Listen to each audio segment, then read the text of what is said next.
Bismillahirrahmanirrahim. Assalamualaikum warahmatullahi wabarakatuh. Kepada semua para penonton di luar sana, insya-Allah, alhamdulillah, kita syukur kepada Allah Subhanahu Wa Taala pada pagi ini kita dapat sama-sama teruskan aktiviti yang kita rancangkan pada malam tadi. Insya-Allah mungkin ada yang belum lagi selesai urusan kita kemarin. Hari ini insya-Allah kita boleh selesaikan dengan nikmat yang Allah SWT kita masih lagi dapat hirup udara yang segar hari ini. Alhamdulillah, cuaca yang sungguh indah.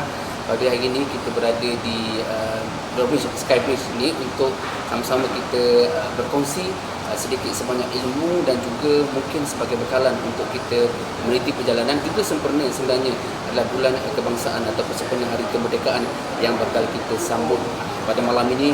Akan berlakunya detik countdown 31 Ogos yang mana kita mengenang satu perjuangan yang telah pun dikorbankan, namun di sebalik erti yang sebenar. Hari ini kita bersama-sama kita kupas bersama dengan tetamu yang cukup istimewa pada hari ini, ya, bersama dengan program Salam Chit Chat Santai Da'i yang dianjurkan oleh didik ulama Ambilin Terengganu ataupun doa pada hari ini, insya-Allah, dan menampilkan seorang tetamu istimewa bersama saya. Assalamualaikum Ustaz. Assalamualaikum. Itu yang berhormat Ustaz Ahmad Nur bin Hamzah, pengurusi Jawatan Kuasa Pembangunan Insan Dakwah juga Penerangan Negeri Terengganu. Terima kasih bagi pihak doa kepada Yang Berhormat Ustaz kerana sudi meluangkan masa untuk bersama-sama dengan Chit-Chat yang terakhir saya dimaklumkan, siri ke-6 pada kali ini. Alhamdulillah, dan semuanya berjalan dengan lancar dan mendapat respon yang cukup baik. Ini menandakan bahawa rakyat negeri Terengganu hari ini semakin sedar dan semakin mesra dengan ilmu agama. Alhamdulillah, pengetahuan inilah yang kita harapkan daripada rakyat negeri Terengganu untuk menuju negeri Terengganu maju berkat sejahtera. Baik, pada hari ini kita membicarakan berkaitan dengan kemerdekaan, ya Ustaz, bagaimana kita baru ni kita sambut awal Muharram. Kita berada dalam bulan Muharram yang juga mengenangkan satu pembinaan sebuah negara sebenarnya, hijrah Nabi sallallahu alaihi wasallam. Namun pada hari ini kita pergi dulu kepada kemerdekaan kerana semangat berkobar-kobar. Hari ini ramai banyak anak-anak sekolah kita tengok hari ini bawa bendera, mungkin ada perarakan dan sebagainya. Jadi anak-anak muda yang kecil, daripada usia kecil, anak-anak kecil ni, sehinggalah kita sekarang ini menyambut hari kemerdekaan, pegang bendera dan sebagainya. Tetapi mungkin di sana kadang-kadang ada kerana terbiasa, makna ataupun erti sebenar kemerdekaan itu agak ketinggalan kerana gembiranya kita menyambut 8 tahun hari kemerdekaan, erti. Jadi hari ini mungkin Ustaz boleh kupas bersama dengan kita juga pada penonton di luar sana untuk kembali menyemai semangat patriotik dan memahami erti kemerdekaan yang sebenar. Silakan Ustaz. Assalamualaikum warahmatullahi wabarakatuh. Alhamdulillah, wassalatu wassalamu ala Rasulillah wa ala alihi wa sahbihi wa man wala. Amma ba'du. A'udzu billahi minasy syaithanir rajim. Inna fatahna laka fathan mubina liyaghfirallahu laka ma taqaddama min dhanbika wa ma ta'akhkhar wa liyutimma ni'matahu 'alaika wa yahdiyaka siratan mustaqima. Sehingga akhir ayat. Sesungguhnya kami telah memberikan pembukaan kepada wahai Muhammad, sesuatu pembukaan yang jelas terang nyata, agar Allah Ta'ala mengampunkan bagimu dengan mengangkat darjatmu terhadap apa-apa sahaja kesilapan yang ada pada sebelum ini dan selepasnya, dan untuk menyempurnakan bagimu nikmat Allah Ta'ala, dan Allah Ta'ala mahu menunjukkan bagimu jalan yang lurus. Dalam Islam, Allah Ta'ala menggunakan kalimah Al-Fathu, pembukaan, bagi nak menggambarkan bahawa erti kemerdekaan yang dibawa oleh Islam, kemerdekaan yang dibawa oleh Islam ialah kemerdekaan manusia daripada hati yang syirik kepada hati yang beriman kepada Allah, daripada jiwa yang kotor yang jijik, yang lalai, kepada jiwa yang tenang, damai dan tentram, daripada akal yang penuh dengan kegelapan kejahilan kepada akal yang penuh dengan pencerahan ilmu dan ketamadunan, sehinggalah membuahkan kehidupan yang dibina di atas asas kebaikan, keamanan, keadilan dan kesaksamaan. Dan kemerdekaan inilah yang membuatkan Nabi sallallahu alaihi wasallam bersama dengan para sahabatnya, bahkan termasuk Khulafa ar-Rasyidin, meluaskan kerajaan bukan untuk menjajah, tetapi untuk memerdekakan rakyat setempat daripada dibelenggu dengan sistem-sistem yang rosak. Di atas asas pembukaan inilah kita mahu memahamkan kepada seluruh rakyat erti kemerdekaan yang kita capai pada hari ini. Memang penjajah-penjajah datang ke tanah air kita, sama ada Portugis, Belanda, Inggris, komunis, Jepun, semua ini bukan sahaja datang untuk menguasai tanah air kita, tetapi mereka mahu juga menguasai segala hasil mahsul yang ada dalam negara kita. Bagaimana mereka nak menguasai tanah air kita dan hasil mahsul? Tidak dapat tidak, mereka mesti menguasai sistem yang ada dalam negara kita, sehingga mereka berjaya menguasai pemikiran, ideologi dan kehidupan masyarakat. Alhamdulillah, dengan perjuangan para sahabat atau dengan perjuangan pembesar negara, dengan perjuangan para ulama, dengan perjuangan umara, dengan perjuangan rakyat yang ada ketika itu, alhamdulillah mereka berjaya memerdekakan tanah air ini sehingga penjajah meninggalkan tanah air. Oleh kerana itulah, rakyat Malaysia mesti merasa gembira dengan kemerdekaan ini, kerana mereka telah berjaya menguasai, memimpin dan mengatur hidup negeri ini dan negara ini berasaskan cara mereka sendiri. Tetapi mereka mesti ingat, jika mereka merdeka daripada tanah air ini, daripada penjajah, tetapi pemikiran mereka sama dengan pemikiran penjajah. Hati mereka masih lagi dibelenggu dengan hati penjajah. Qulubuhum qulubul a'da. Hati mereka memiliki hati-hati musuh. Pemikiran mereka, ideologi yang ditinggalkan oleh ideologi musuh, penjajah, sehingga sistem mereka masih lagi terikat dengan sistem yang dibawa oleh musuh. Maka mereka sebenarnya tidak merdeka pada sudut konsep yang sebenar. Inilah yang kita nak sedarkan kepada seluruh umat Islam dan rakyat negara ini. Mereka tidak datang ke negara kita, tapi bagaimana mereka nak menjajah negara ini.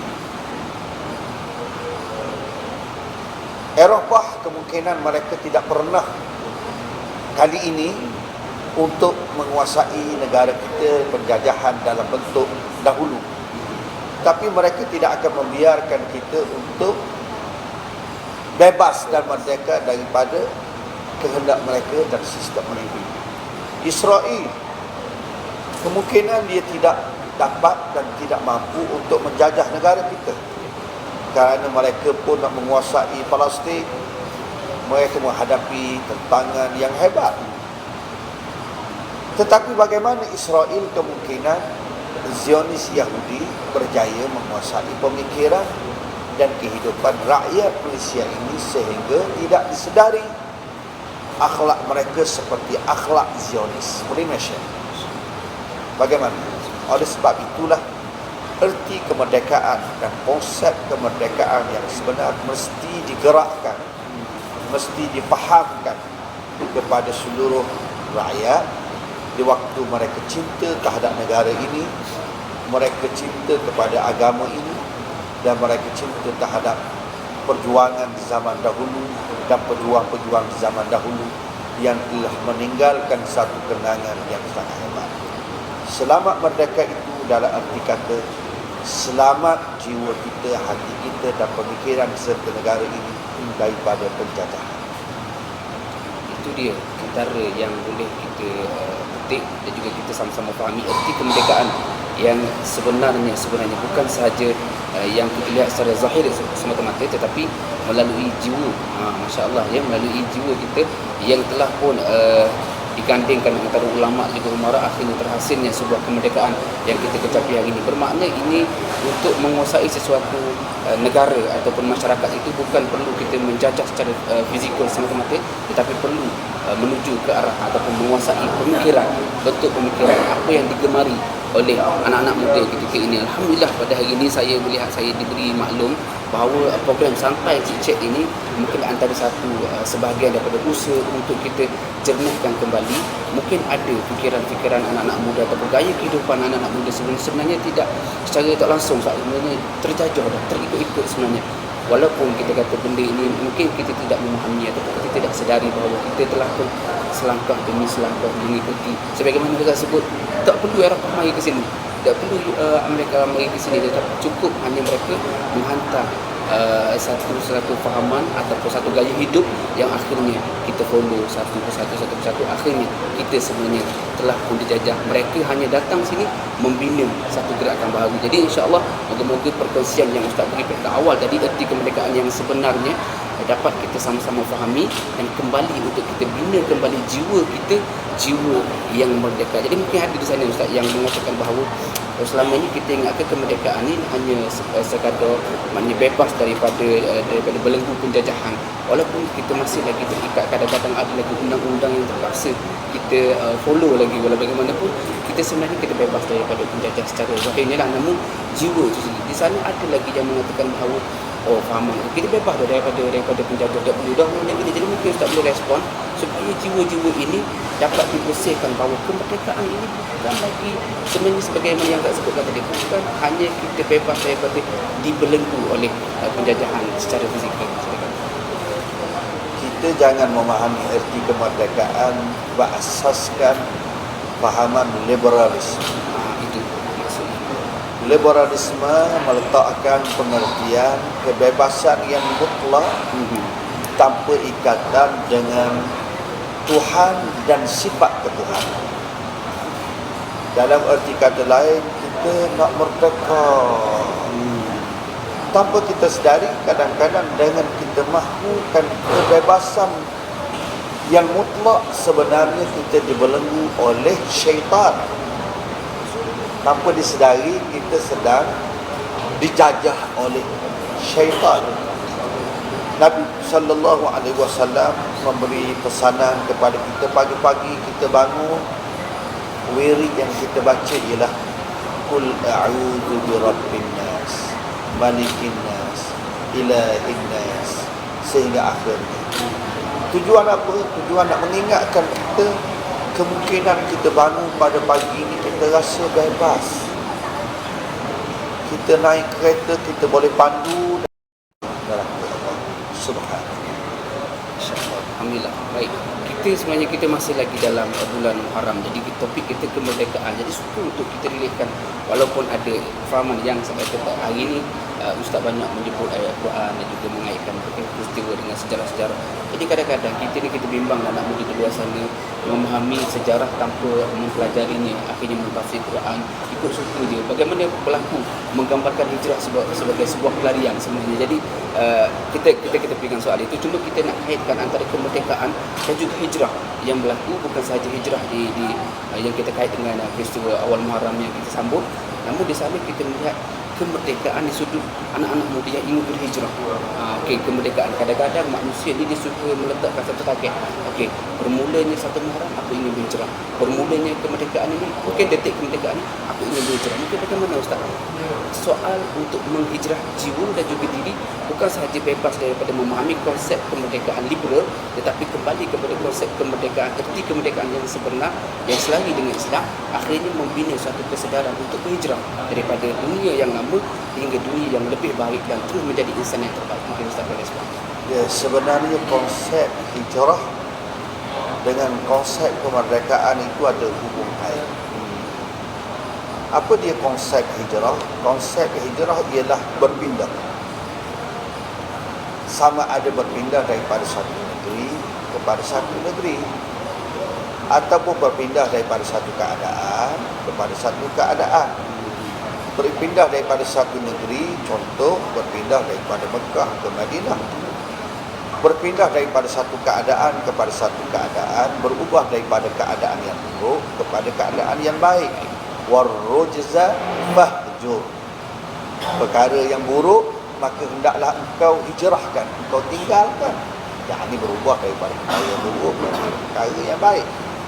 Al-muhajir wal muhajir man hajara ma nahallahu anhu. Orang yang berhijrah ialah orang yang berubah, meninggalkan daripada perkara yang dilarang oleh Allah kepada perkara yang dituntut oleh Allah. Demikian juga merdeka.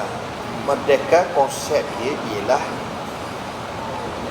ubah daripada belenggu kepada kebebasan. Ubah daripada menjadi kuda manusia kepada kemerdekaan kita untuk memimpin dan memandu dengan sendiri, tidak diperkudakan oleh sesiapa pun. Kita mengurus. Jadi bila kita faham konsep hijrah ini dengan konsep kemerdekaan yang besar ini, maka umat hari ini mereka indah macam mana? Setiap tahun bulan Muharram kita sambut hijrah. Apa tujuan dia? Tujuan dia yang pertama, kita sedar semalam ataupun sebelum ini kita 1421 hijrah. Bila masuk Muharram 1422 hijrah, tahun umur kita meningkat, langkah kita mula dekat kepada kubur. Maka ketika itulah kita perlu berubah, berjalan kita, berhijrah kita menuju ke daripada dunia ini kepada akhirat sudah hampir. Perjalanan kita dalam penghijrahan daripada dunia, darul fana, darul amal, kepada darul jaza, kepada darul amal, kepada negara yang tidak ada amalan lagi tetapi pembalasan. Tidak ada negara untuk kita berfikir tentang kehidupan lagi, tetapi berfikir tentang angan-angan untuk kembali semula. Maka tidak ada lain, dunia ini akan hancur, kita akan kembali satu negara yang kekal abadi. Itu mengingatkan kita bahawa kita sedang berhijrah sekarang. Kita sedang berjalan. Menuju dunia, seseorang dengan dunia ini seperti orang yang berjalan, mengembara. Kita singgah di satu pohon, melihat keindahan pohon, buah-buah yang cantik, bunga-bunga yang wangi, daun yang hijau, keseronokan dan keselesaan di bawah teduhan satu pohon. Tapi sampai masa kita akan tinggal pohon ini, kita akan menuju ke rumah. Rumah kita ialah akhirat. Demikian juga kita sekarang ini sedang berhijrah menuju ke alam baqa. Maka ketika itulah tiada lain, kita mesti berubah. Jika kita tidak berubah, kita akan menuju ke alam baqa yang penuh dengan penyesalan. Bahkan kita kemungkinan tidak merdeka daripada belenggu di hari kiamat. Rantai-rantai yang sedang menunggu di alam kubur, rantai-rantai yang sedang menunggu di alam barzakh, di hari akhirat. Ini nak merdeka, kita jalan berhijrah nak merdeka di hari akhirat. Daripada apa yang Ustaz sebut, seolah-olah memberi gambaran kepada hijrah itu perlu untuk kita lakukan supaya kita mendapat kemerdekaan dari segi kebebasan jiwa untuk kita berfikir dengan lebih matang, tidak diperbudakan oleh sesiapa, tetapi mengetahui dan juga memahami bahawa kita adalah milik Yang Maha Esa yang perlu kita kendalikan seiring dengan matlamat penciptaan kita sendiri. Ya, hijrah perlu. Hijrah daripada buruk kepada baik, daripada baik kepada yang lebih baik. Sebab kita ini nak menemui Allah, liyabluwakum ayyukum ahsan, yang paling baik. Maka tidak kita kena berhijrah kepada yang lebih baik. Kalau kita buat kesilapan, berhijrah dia apa? Dia tubu, kembali kepada Allah. Sudahlah, kembali berhijrah semula kepada Allah. Itu konteks secara individu ataupun jiwa itu sendiri. Pastinya didik ulama amilin di bawah portfolio yang dipertanggungjawabkan oleh Ustaz, pasti ada sesuatu yang ingin dicapai. Mungkin kita pergi kepada konteks negeri, mungkin Ustaz ingin membawa negeri ini ke arah yang lebih baik dan lebih maju, bukan sahaja maju konsep duniawi semata, mungkin yang lebih besar. Mungkin Ustaz boleh respon. Yang pertama, sasaran kita ialah para ulama yang ada ataupun agamawan yang ada.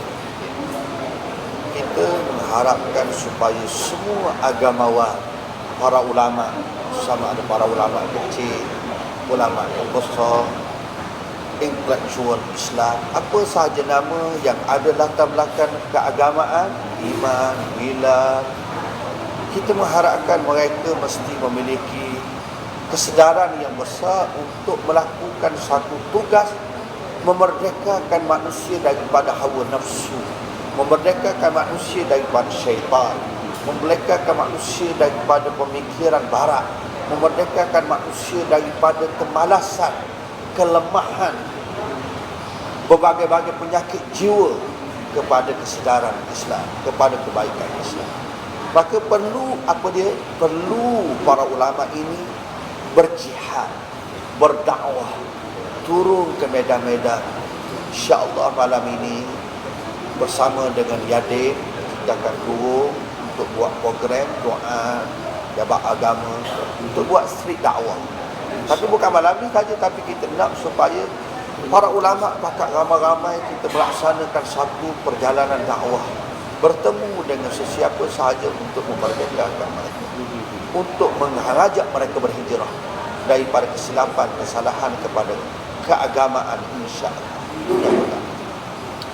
Yang kedua, tujuan kita ialah untuk melahirkan ulama-ulama yang lebih hebat.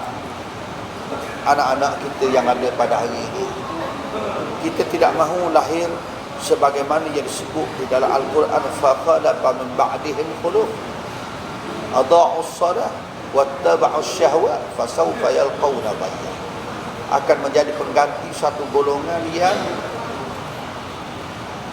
mensia-siakan sembahyang, mengikuti hawa nafsu syahwat, dan mereka akan tampak dalam kehancuran kebinasaan.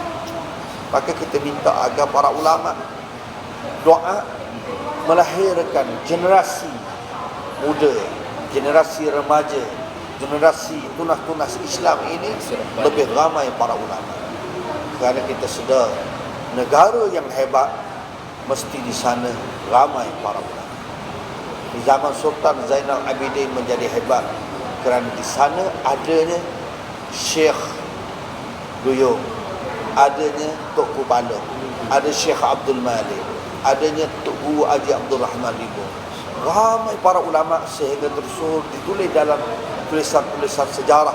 Pagi-pagi orang akan mendengar kuliah-kuliah zikir-zikir, orang mengingati agama.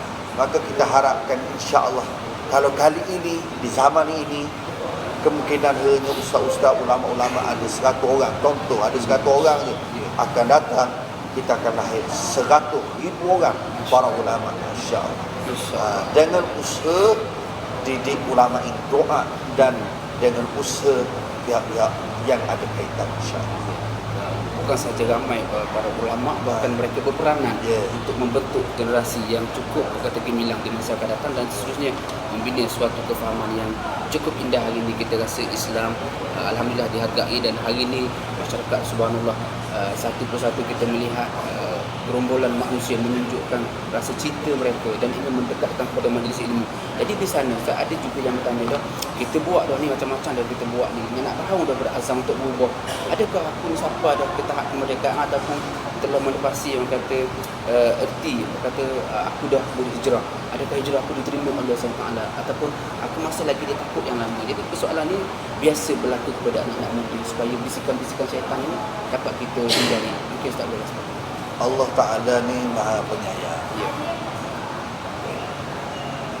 Dalam usaha kita nak melakukan kebaikan itu, Allah Ta'ala dah bagi pahala. Cuba kita bayangkan hebatnya kita baru sudah berazam untuk berubah, Allah dah bagi pahala. Kita berazam nak buat jahat, Tuhan tak buat lagi dosa. Allah. Kita berazam dapat satu pahala. Buat satu pahala amalan yang baik, 10 pahala. Kalau itulah promosi yang dibuat oleh Allah, kenapa manusia tidak mahu merebut promosi yang dibuat oleh Allah? Bahkan Allah Ta'ala bagi pula, kamu buat silap kerana terpengaruh dengan syaitan, kamu terpengaruh dengan hawa nafsu, kamu terpengaruh dengan kawan-kawan, kamu terpengaruh dengan masyarakat, kamu buat silap, kamu bertaubat kepada Allah, bertaubat tu dapat pahala. Lek. Tahu tak? Mana ada atas dunia ni mahkamah, kita buat salah, tiba-tiba kita pergi ke mahkamah, kita mengaku kita bersalah, kita insaf, tiba-tiba dia bagi pahala, dia bagi duit, Dia beri ganjaran kita Allah. ya, yang pastinya compound kena, tak boleh lari. Lepas tu kita beri. Kena bayar. Ya, Allah Ta'ala kata kalau kamu mesti bertaubat, aku bagi pahala. Kamu buat salah setiap pagi, kamu bertaubat, kamu dapat pahala. Teruskan bertaubat. Sehingga kalau kita menyebut istighfar, bahkan Nabi SAW setiap hari beristighfar 70 kali ataupun 100 kali. Nabi tak ada dosa. Tapi bila Nabi beristighfar, Nabi diangkat darjatnya oleh Allah. Bagi nak menggambarkan besarnya pahala kalau kita memohon ampun kepada Allah. Jika kita ada dosa, Allah Ta'ala ampun dosa. Allah Ta'ala bagi pahala pada kita. Jika kita tidak ada salah, kita istighfar, Allah Ta'ala angkat darjat kita. Maka teruskan keazaman ini, teruskan kebaikan ini, dan carilah asbab untuk berubah daripada satu masa ke satu masa, insya-Allah. Saya harap anak-anak muda yang mendengar pada pagi ini, lihatlah bagaimana keindahan alam yang Allah Ta'ala cipta ini. Tiada lain melainkan untuk kita mensyukuri nikmatnya, agar kita menjadi manusia yang lebih baik dan kita selamat dunia, selamat di akhirat, insya-Allah.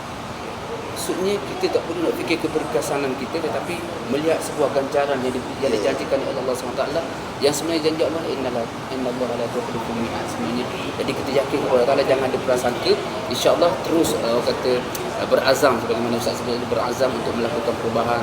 Bukan berazam saja, tapi buatlah, tak ada, insya-Allah, sedikit demi sedikit, insya-Allah lama-lama akan menghasilkan satu kehidupan yang sejahtera. Sebenarnya saya teringat satu kata-kata yang biasa kalau kita dalam kuliah, Ustaz sebut bahawa sebenarnya kalau orang itu dikurniakan syurga di akhirat, di dunia ini telah merasai jiwa yang tenang.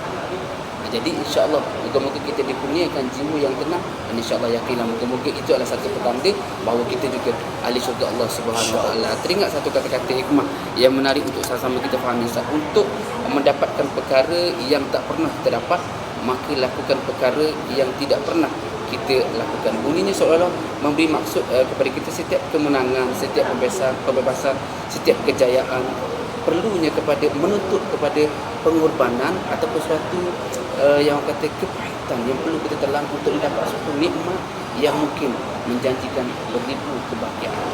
Silakan. Seorang yang hebat menjadi arkitek yang dapat membina ataupun yang dapat desain bangunan yang cantik, sudah tentu mereka melalui perjalanan pengajian yang begitu lama untuk menjadi seorang yang terkenal, dikenali sebagai arkitek, engineer, melalui perjalanan yang panjang sehingga kita tengok botok kepala jadi profesor, belajar lama sampai Amerika, sampai ke Eropah, sehinggalah mereka menjadi hebat. Ya tak? Kalau kita mahukan kehebatan akhirat, mesti ada mujahadah, mesti ada kesusahan.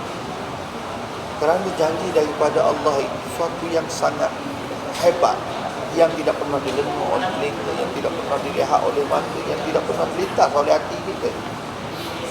Tetapi Allah Ta'ala bagi benda yang hebat ni dalam Quran, dalam hadis Nabi. Jangan kita nak buat benda hebat ni tidak ikut sunnah Nabi. Nak cari benda yang hebat, kita semayang siapa tidak berbuku, siapa tak hidu, mana boleh. Kena ikut sunnah Nabi. Orang kata nak luar biasa sangat, akhirat kaki nak hebat, siapa puasa tak berbuka-buka, tak boleh juga. Kerana nak dapat sesuatu yang hebat di akhirat, apa tak kahwin, tak jadi. Sebab tu suatu amalan yang indah ada dalam Quran, suatu amalan yang dituntut oleh agama telah dilakukan oleh Nabi. Suatu yang luar biasa yang dibuat oleh Islam itu bukan luar kemampuan. Bukan. Luar biasa bukan makna luar kemampuan. Semua benda yang Islam ajar tu dalam kemampuan manusia. Sebab dilakukan oleh Nabi, sebab dilakukan oleh sahabat-sahabat Nabi, setelah dilakukan oleh orang lain, menunjukkan manusia lain mampu. Kenapa kita tak mampu? Kenapa? Itu kita kena fikir. Sebenarnya kita mampu mendapat sesuatu yang hebat, luar biasa daripada Allah, hanya kita hidup dengan keupayaan yang ada berasaskan sunnah Nabi sallallahu alaihi wasallam. InsyaAllah. Jadi semua peluang itu ada sebenarnya untuk kita. Soalnya nak atau nak ataupun mengikut acuan mana ataupun yang ditinggalkan oleh Rasulullah sallallahu alaihi wasallam dalam hadis, juga sirah-sirah Nabi yang kita pelajari, oleh yang kita biasa dengar sirah-sirah sahabat, ataupun kita mengikuti para wayazubillah. Jadi insya-Allah pada pagi ini perkongsian yang diberikan oleh Al-Fadhil Ustaz kepada kita pada hari ini insya-Allah menjadi satu pedoman kepada kita untuk terus kita membina dan mempertingkatkan keazaman kita untuk terus berhijrah menjadi insan yang betul-betul berguna kepada dunia ini dan mencapai apa yang dimaksudkan oleh Allah SWT, bahawa diciptakan manusia ini untuk beribadat kepada Allah Ta'ala dan juga mengharmonikan dunia itu sendiri. InsyaAllah. Baik Ustaz, mungkin di ujung kerana bagi saya mewakili pihak doa, terima kasih kepada Ustaz sebenarnya kerana sudi meluangkan masa, walaupun hari ini ada terpaksa untuk menghadiri meeting, tapi kita ambil masa sikit lagi Ustaz, mungkin pergulungan kepada seluruh para pendengar kita insya-Allah yang mungkin apakah kemerdekaan yang diimpikan oleh umat Islam sebenarnya, adakah sekadar untuk melihat kemerdekaan dari sudut negara semata-mata ataupun dari sudut pembangunan fizikal semata-mata ataupun jiwa semata-mata, ataupun perlu seiring kedua ini, negara perlu, jiwa perlu, mana yang perlu diutamakan dan sebagainya. Silakan untuk kata-kata pergulungan kita pada hari ini. Apa erti kemerdekaan yang kita rasa hebat? Apa?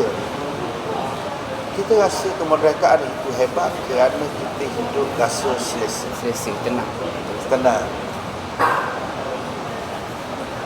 Bila seseorang anak muda dia rasa merdeka, betul tak? Malam dia rasa merdeka, tak ada gangguan mak ayah dia. Sebab apa dia rasa merdeka macam tu? Sebab dia rasa tenang. Seorang pelajar lepasan SPM, lepas kereta, kadang-kadang anak-anak muda dia kata pelajar merdeka. Sebab apa? Dia rasa tak pening kepala dah. Tak pening kepala, tak tumpu belajar buku dah, tak sibuk dengan cikgu-cikgu dah. Saya nak ambil keyword dia, apa dia? Merdeka tu sebenarnya ketenangan, kedamaian. Kalau kita nak ketenangan, kalau kita nak kedamaian, kalau kita nak kesejahteraan, tidak ada cara lain melainkan kita hidup mengikut Islam. Sebab Islam itu sendiri damai, Islam itu sendiri tenang. Kalau kita ikut dengan Islam dalam rumah tangga kita, keluarga kita akan jadi tenang. Betul tak? Akan jadi tenang. Kalau kita ikut Islam dunia ini, pemimpin mengikut Islam, ahli-ahli politik mengikut Islam, Facebooker, ahli-ahli yang menggunakan medsos, media sosial siap malam, dengan adanya Islam, mereka akan tenang. Sebab tidak terpengaruh dengan propaganda, dan tidak hidup dengan dakwah musuh, tidak hidup dengan fitnah, tidak hidup dengan hati yang busuk. Manusia yang tidak merdeka hati mereka, hati dia dengki, musuh, sombong, cemburu, dengki pada orang. Tak tenang, pagi-pagi fikir dah pada orang.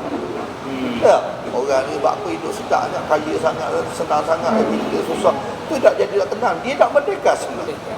Tapi kalau kita nak fikir buat orang, kita tak dengki pada orang, kita hidup tak sombong dengan orang, kita hidup dengan baik, tenang kita.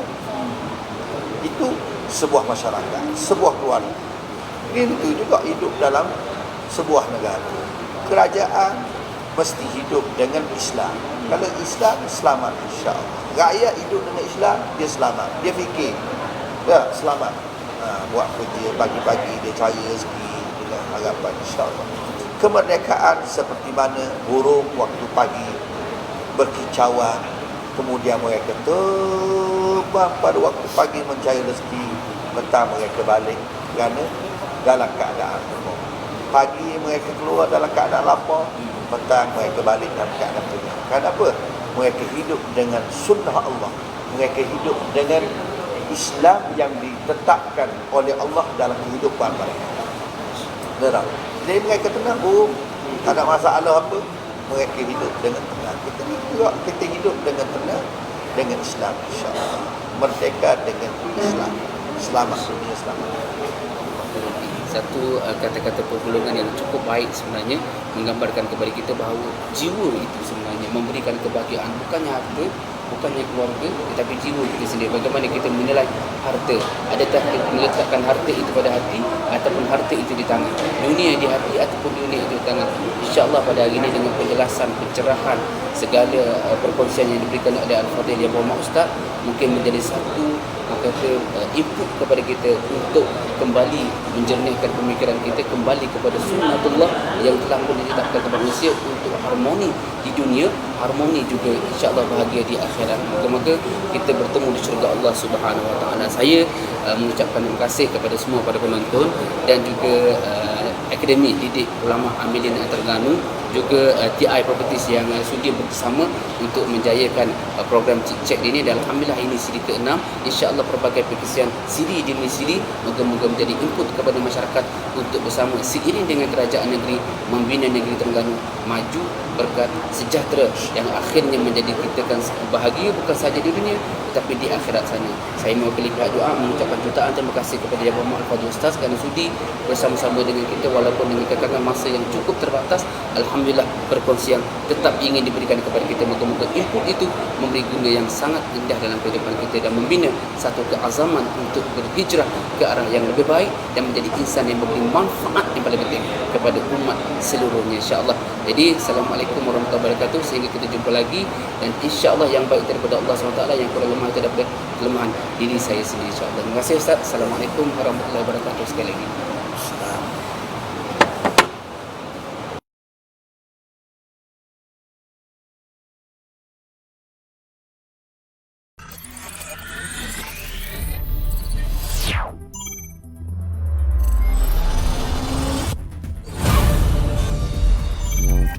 TRDI News. Cari Play Store atau App Store. Buat carian TRDI News.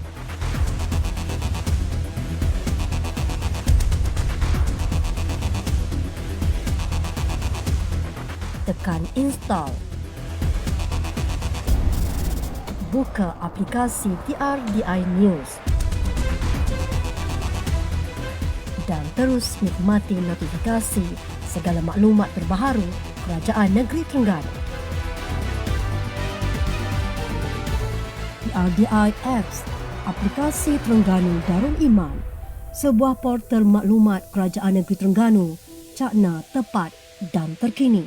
Video TV Darul Iman, paparan video berita semasa, pelancongan, politik dan sebagainya. Paparan beresolusi tinggi yang lebih menarik dan trending. Album fotografi, hanya klik untuk melihat foto berita, sukan dan lain-lain. Paparan foto penuh, berkualiti dan mampu di-zoom. Turut disediakan podcast TRDI. Juga Warta Darul Iman versi maya bagi setiap edisi yang telah diterbitkan. Segala maklumat kini di hujung jari anda. Hanya muat turun sekarang.